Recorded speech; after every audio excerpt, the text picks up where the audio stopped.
Ladies and gentlemen, OMG, you guys are our very first Saturday Works Mentors, our brand new pilot program kicking off, as you know, at Bancroft Middle School. So make it work, you guys. It's a Tim Gunn make it work moment. You guys are really, pioneers kicking off a brand new spanking program. And if the program is successful, guess what? We're going to roll it out to other schools. So that's really, really cool. A lot of people already are looking at us and they're wanting to see, how does a Saturday school-based mentoring program work? So thank you again for signing up. Thank you for making it work. I know you guys will do a fabulous job. I've seen many of you, met many of you, and I'm excited to get you guys kicked off and running and working with your kids. It's going to be so much fun. Anyway, let's talk about our first Saturday Work session. I can't believe it. I'm so excited personally. The first Saturday Work session. So what are you going to do? I'm going to give you a quick download of what to expect, but don't forget, your program coordinator, Kawana, will be in the room, kind of guiding everything and managing and overseeing everything. So you guys are in good hands. But I'm sure you guys will want to be familiar with the activities so you can help Kawana, make sure that the kids are, all on the same page and we're all vibing and having a good time and working together. So what's the first thing that's going to happen when you come to your very first Saturday Work session with the kids? Well, Kawana's going to do a quick, 10-minute student orientation, just kind of going over the do's and don'ts and the expectations from the kids. Again, you'll appreciate that. It'll help them cooperate better with you, and they'll know what they can do and what they shouldn't be trying to get away with, and so on and so forth. So a quick little student orientation, maybe 10-15 minutes. You just sit there, be an active listener, and sit with your kids. Secondly, we're going to distribute a student survey. Now, the student survey is kind of an internal evaluation document that we use. It's a pre and a post, pretty simple. It's about 10 questions. It's about self-esteem and relationships. We're going to do that. I just ask if you can make sure your kids are really focused and ask them to be genuinely honest when they're answering their questions. How do they feel in the moment, right now, today, at 8 o'clock in the morning, 9 o'clock in the morning, I should say. How are they feeling right now? Take that really quickly. Literally, I have already distributed or administered the survey.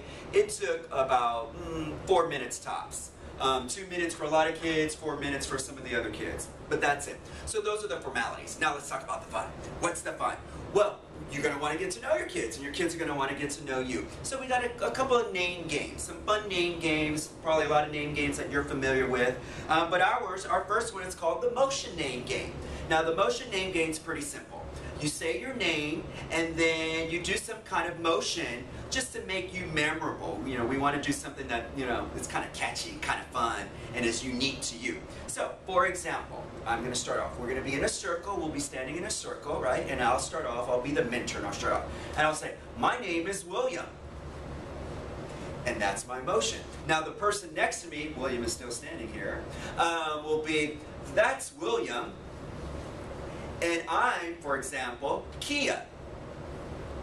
And so that's pretty much it, and then you just go around in the circle. But make sure that, when it's that student's turn, they introduce the person who introduced them.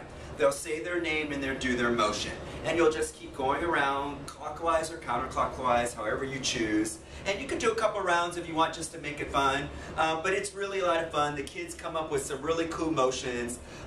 We kicked off a program a couple days ago, and it was really funny. The kids took it really seriously.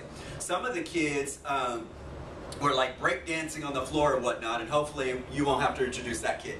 Unless you got some good mad dancing skills. But anyway, that is the motion name game. The next one is another name game. You'll still be in a circle. You'll have to find a student to stand in the middle of the circle to be your caller. So you got your circle, you'll find a student. Let's say I'm the student, I'm in the middle, I'm the caller. So now we want to test. Did they really remember everybody's name?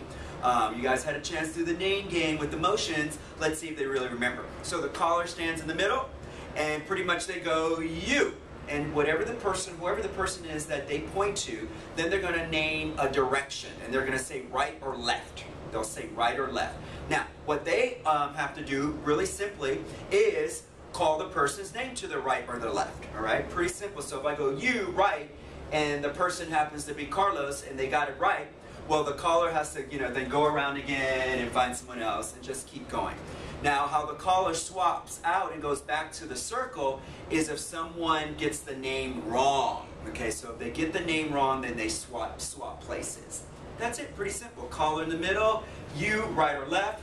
That person has to guess the person's name, whether it's the person on the right or the person on the left. If they get it right, the caller keeps going around. If they get it wrong, then they swap with that person, and then that person becomes the caller. So that's it, pretty simple. It's called the compass name game. Now, the next activity is more of a competitive activity. I love this activity. You guys did it in training. I know you guys did it in training. You're going to line your students up in a line, so every team will be lined up in a line facing each other. So everyone's back is to each other, right? So I'm here, someone's back will be here, and we're sitting or standing in a straight line. And it's an art competition. It's a drawing competition. And pretty much, there's one person on this end kind of initiating the drawing, and then someone on the final end has to make the final masterpiece. So here's how it goes.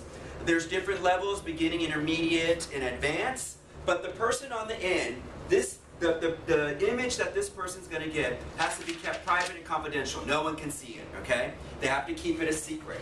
There, the person on the back end, who's the initiator, the drawer, will get the image. This one is a half moon. Then, they see it, it's a half moon, they keep it secret. The person that's in front of them, they have to, using their finger, draw it on the person's back. Alright, so let's pretend someone's there. I drew the half moon on the back. Now this person, okay, it's like the phone game. Whatever they felt on their back, they're going to draw it on the next person's back. And so on, and so on, and so on. Alright, sensory, kind of touch and feel.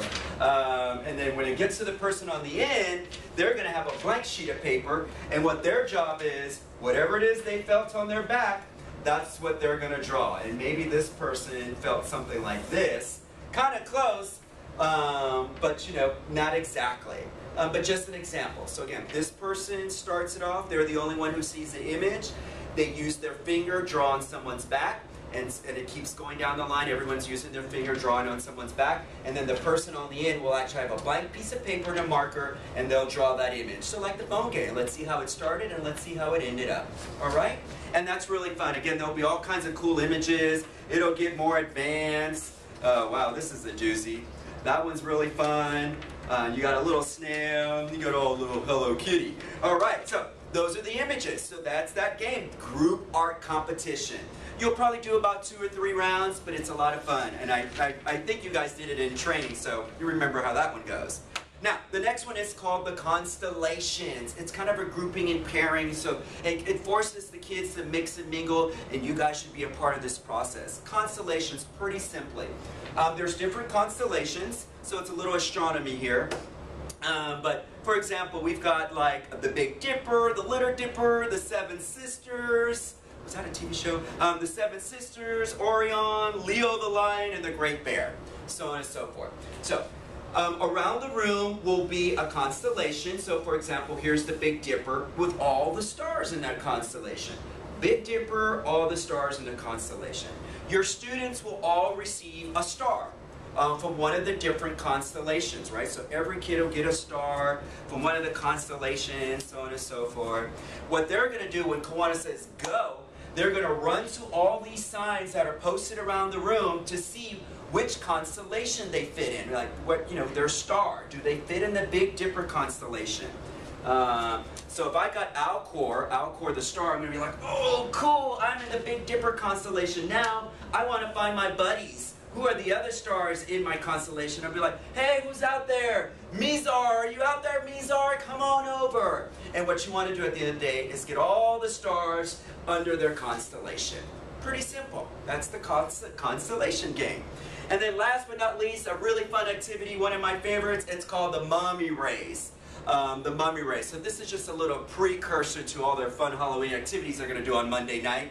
But it's called the Mummy Race. You'll choose one student from your team. You'll get a roll of handy toilet paper. It is handy and no pun intended. And they'll get a roll of toilet paper and they'll wrap it around and they'll wrap it around their whole body. And they're going to make this, hopefully it won't break, but they'll make a mummy and the person will be standing like this all stiff and hard like a mummy. And then you're going to have a race. All the mummies will line up and they're going to race. They're going to try not to break their toilet paper. And the first kid to get to the end wins. And that's the Mummy Race. So ladies and gentlemen, there you have it, your first Saturday work session. Don't forget, as you're wrapping up, you'll get snacks at the end, you'll get your star cards that you can punch. And remember, for every fourth punch, so every fourth time they're there, they'll get to go in the little treasure box and get a little cool prize. Again, it's to build their, it's an incentive to build attendance and retention and so on and so forth. But don't forget about that. But most importantly, what you shouldn't forget about is my favorite F word, F-U-N.